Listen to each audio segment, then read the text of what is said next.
Assalamualaikum warahmatullahi wabarakatuh. Nama saya Nur Fazana. Bersama-sama saya rakan kumpulan saya iaitu Sarah, Rohima, Amira dan Syairah Syifa akan membentangkan isu falsafah materialisme barat serta pengaruhnya kepada kehidupan masyarakat pada masa kini. Jadi, saya akan mulakan pembentangan dengan pengenalan kepada materialisme. Okey, apa itu materialisme? Materialisme berasal daripada perkataan Yunani iaitu materia yang bermaksud benda yang berjirim dan berjisim. Materialisme adalah satu fahaman atau kepercayaan yang berlaku semenjak tamadun awal manusia yang mempercayai kewujudan hanyalah melalui unsur nyata dan realiti. Mengikut kepada fahaman materialisme, ianya hanyalah berunsurkan material iaitu material dianggap sebagai benda. Benda pula dianggap sebagai sesuatu yang boleh diukur seperti panjang, lebar, tinggi atau semua benda yang dapat digambarkan oleh akal dan fenomena yang dapat ditafsirkan oleh sains.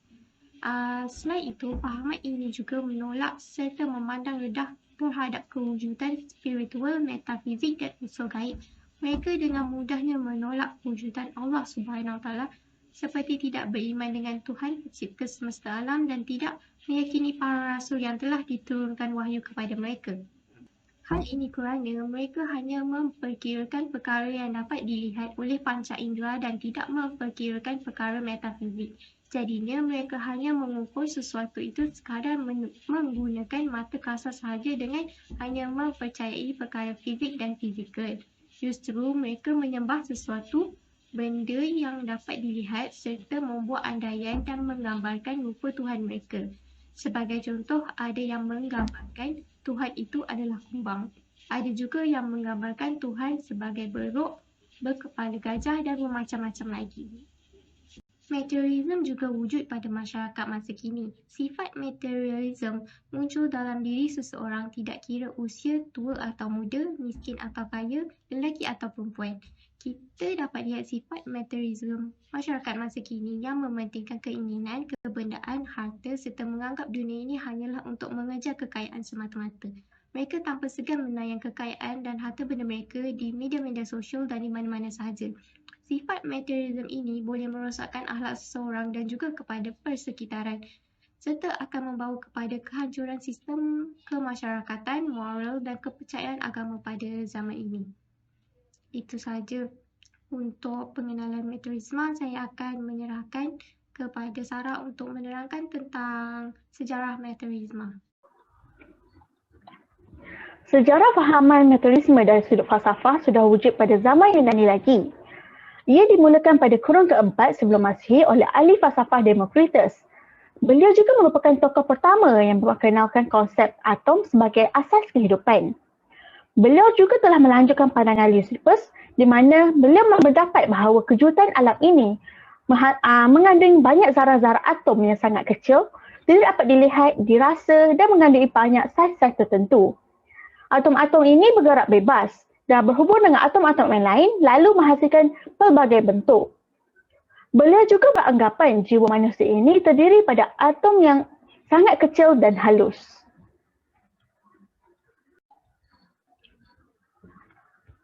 Ia diteruskan pada kurun keempat sebelum Masihi oleh Epicurus melalui konsep kewujudan hanyalah melalui alam realiti bukan pada alam gaib ataupun metafizik.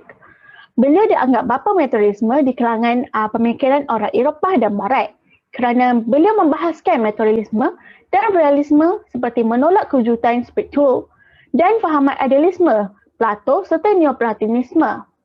Selain itu, Epicurus juga merupakan tokoh Yunani pertama yang berjaya membuang pemikiran dan perasaan takut masyarakat Eropah tentang kehidupan selepas mati. Bagi beliau, mati tidak perlulah ditakutkan kerana kehidupan sekarang lebih baik daripada mati.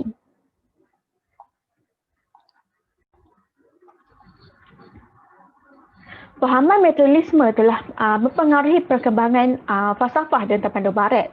Pada kurun ke-16 Masihi, ahli falsafah Barat yang pertama menganut materialisme ialah Thomas Hobbes. Beliau banyak berbahas tentang fenomena fizik dan menolak kepercayaan alam gaib ataupun metafizik. Thomas Hobbes juga memperkenalkan fahaman empirisme, iaitu fahaman yang menganggap sesuatu hasil ataupun keputusan mestilah melalui pengalaman ataupun eksperimen secara panca indera, bukanlah melalui maklumat teori, norma masyarakat ataupun asas agama semata-mata. Fahaman empirisme ini telah memarakkan lagi fahaman materialisme. Seterusnya, fahaman ini dikembangkan oleh David Hume pada kurun ke-17 di mana beliau menolak konsep penciptaan oleh Tuhan. David Hume telah membangkitkan banyak alisan Eropah seperti Copernicus, Galileo, Isaac Newton dan lain-lain yang mengkaji persoalan sebab akibat di sebalik fizik alam dengan mengetepikan soal agama dan Tuhan. David Hume juga menyemarakkan fahaman empirisme di mana beliau mengajak masyarakat menumpukan persoalan realiti dan material yang membuat kajian eksperimen dan memperhatikan pengalaman. Beliau antara tokoh yang membangkitkan resonans di Eropah suatu ketika dulu.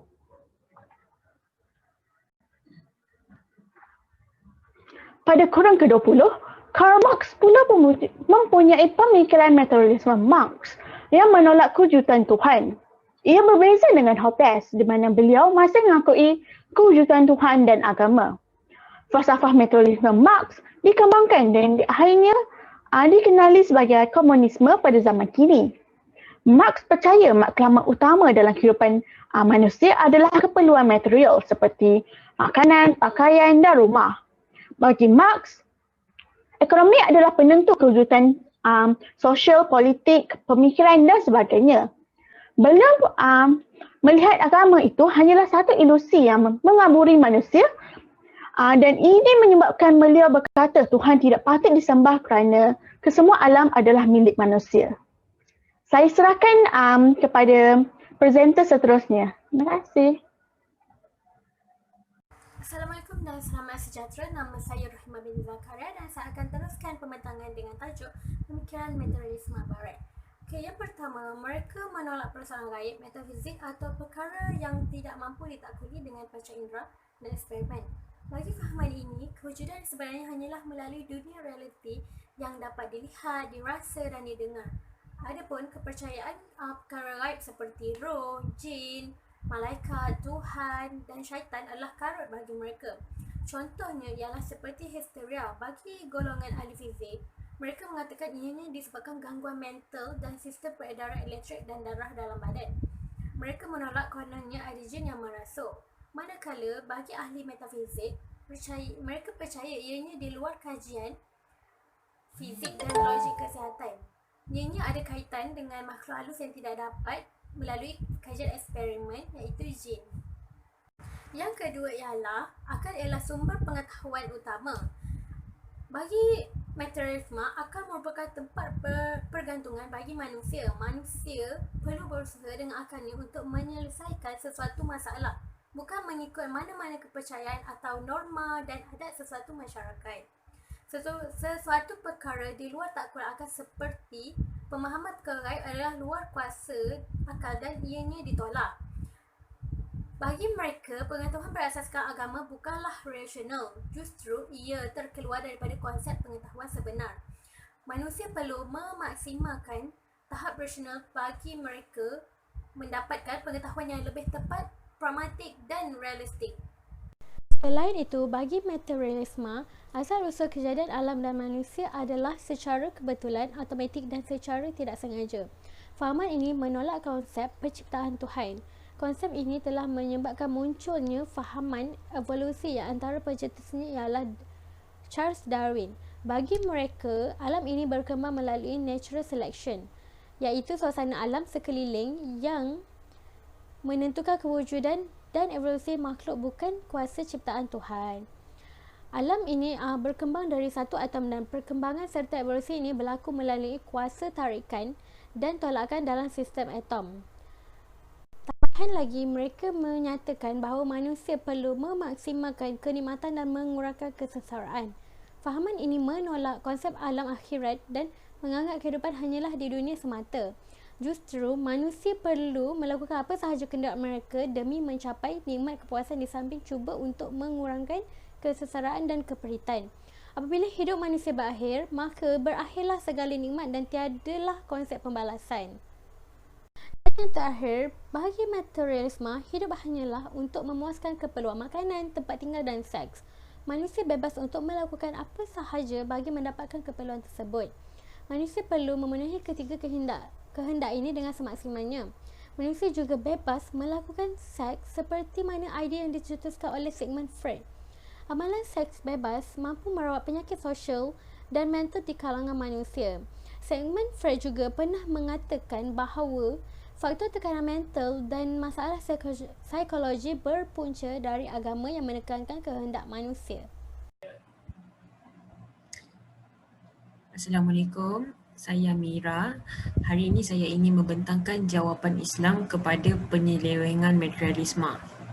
Seperti yang kita tahu, materialisme ialah teori yang beranggapan bahawa sesuatu yang berlaku di dunia ini hanya disebabkan oleh fizik ataupun benda, dan ianya satu kepercayaan yang hanya berpandukan kepada fizik dan menolak segala kepercayaan metafizik iaitu gaib. Jawapan yang pertama ialah akal yang masih lemah ataupun sangat terhad untuk mengetahui perkara yang tertentu. Ianya bermaksud manusia sendiri sukar untuk mengetahui hakikat sebenarnya diri mereka diciptakan, melainkan ianya berpandu pada Al-Quran dan Sunnah yang telah diceritakan seperti mana kewujudan manusia di alam semesta ini.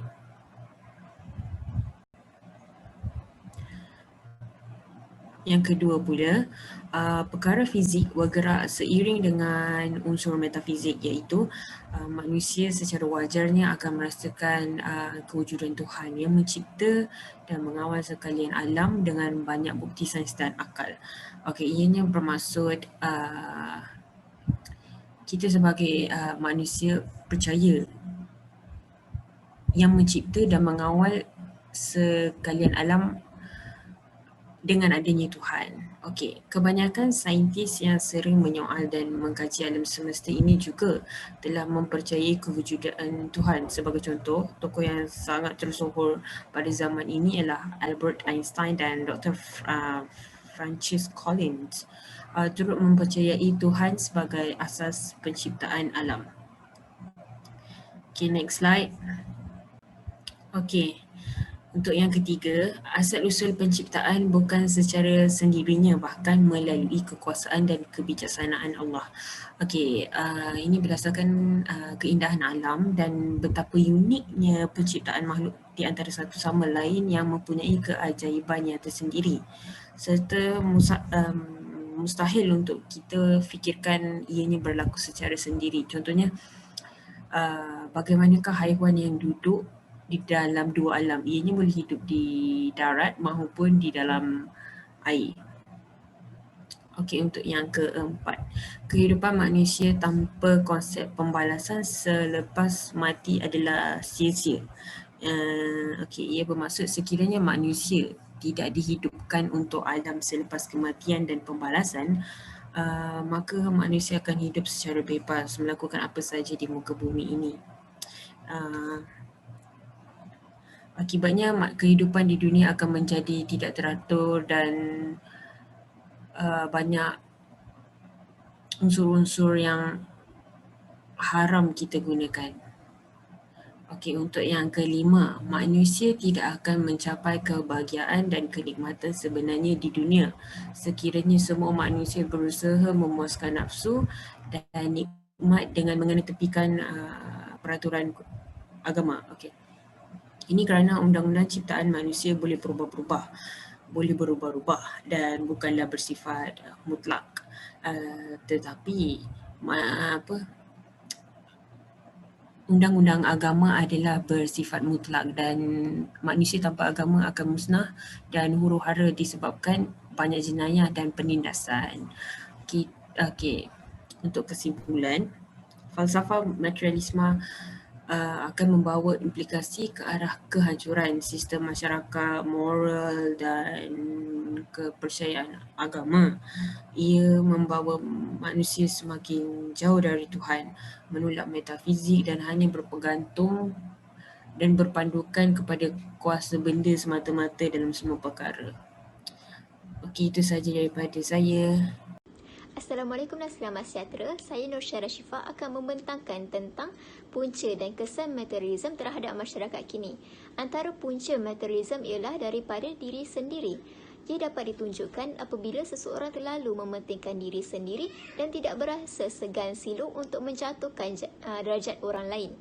Hal ini akan memberi impak yang negatif kepada diri mereka seperti mereka akan tidak disukai oleh orang ramai dan rakan-rakan di sekeliling mereka. Seterusnya, antara punca materialisme terhadap masyarakat kini adalah daripada keluarga mereka sendiri. Ibu bapa merupakan orang yang membawa peranan yang penting kepada anak-anak mereka atau remaja pada masa kini. Maka, apabila ibu bapa juga sifat materialistik, anak-anak juga akan dipengaruhi oleh sifat itu. Selain itu, ibu bapa atau keluarga yang menyokong materialisme di kalangan masyarakat juga merupakan punca utama materialisme terjadi di kalangan masyarakat pada zaman kini. Akhir sekali, pengaruh rakan sebaya juga merupakan salah satu punca materialisme terhadap masyarakat kini. Rakan sebaya juga adalah peranan yang penting kerana pada zaman remaja atau sudah dewasa, mereka lebih banyak meluangkan masa bersama rakan-rakan mereka. Mereka juga ada perasaan takut kehilangan rakan mereka dan selalu mempunyai perasaan ingin disanjung oleh rakan-rakan mereka. Maka, jika rakan mereka mampu untuk membeli barang yang mewah, mereka juga ingin membeli walaupun mereka tidak mampu. Hal ini kerana mereka takut disisir oleh rakan-rakan mereka. Bab pepatah Melayu mengatakan, ada duit ada kawan, tiada duit tiada kawan. Antara kesan materialisme pada masa kini ialah ekonomi negara. Disebabkan terlampau perbelanjaan oleh masyarakat di negara kita, ia menghasilkan permintaan untuk produk dan perkhidmatan yang tidak terhitung jumlahnya di seluruh dunia. Maka, secara tidak langsung, masyarakat akan berbelanja lebih dan membelanjakan wang kepada benda yang sia-sia. Selain itu, kesan materialisme ialah sifat rohani. Materialisme mempengaruhi kerohanian masyarakat pada masa kini. Hal ini kerana ia meletakkan barang-barang material dari nilai-nilai asas mereka. Mereka juga mempunyai kepercayaan bahawa apabila mereka memiliki harta yang mewah, mereka akan bahagia dan dianggap mereka sudah mencapai kejayaan mereka. Aspek ini akan menyebabkan seseorang itu bersifat sombong atau egois. Akhir sekali, materialisme pada masa kini memberi kesan kepada remaja. Remaja zaman kini mudah terpengaruh dengan sesuatu yang berada di sekeliling mereka. Apabila materialisme terlalu diikuti oleh masyarakat pada masa kini, remaja juga akan terikut. Mereka juga akan rasa terganggu kerana mereka berasa tertekan untuk mengamalkan sesuatu yang tular dari semasa ke semasa. Hal ini akan memberi impak yang buruk kepada remaja, terutamanya terhadap akhlak remaja tersebut. Apabila mereka mula obses untuk menunjukkan kemewahan mereka, mereka akan mempunyai sifat sombong dan cuba merendah-rendahkan orang lain yang kurang berkemampuan. Cara mengatasi sikap materialisme dalam kalangan masyarakat. Pertama, masyarakat, terutama diri kita sendiri, perlulah menghindari sifat tamak dan rakus. Contohnya, kita perlulah bersyukur dengan apa yang kita ada dan jangan meminta lebih atau menginginkan yang lebih lagi. Selain itu, kita janganlah berlaku sombong ataupun dengki antara satu sama lain.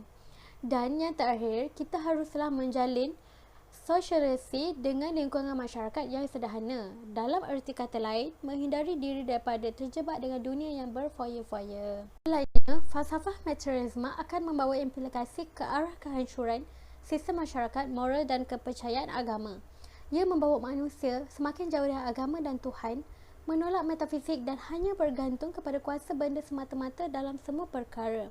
Oleh kerana itu, umat Islam seharusnya memahami sejarah perkembangan sains, falsafah dan tamadun barat moden yang amat pekat dengan materialisme, secularism dan agnostik dan tidak menelan bulat-bulat apa yang datang dari barat kerana ia boleh menghancurkan umat Islam dan tergandung racun yang amat berbisa. Sekian daripada kami. Terima kasih kerana menonton.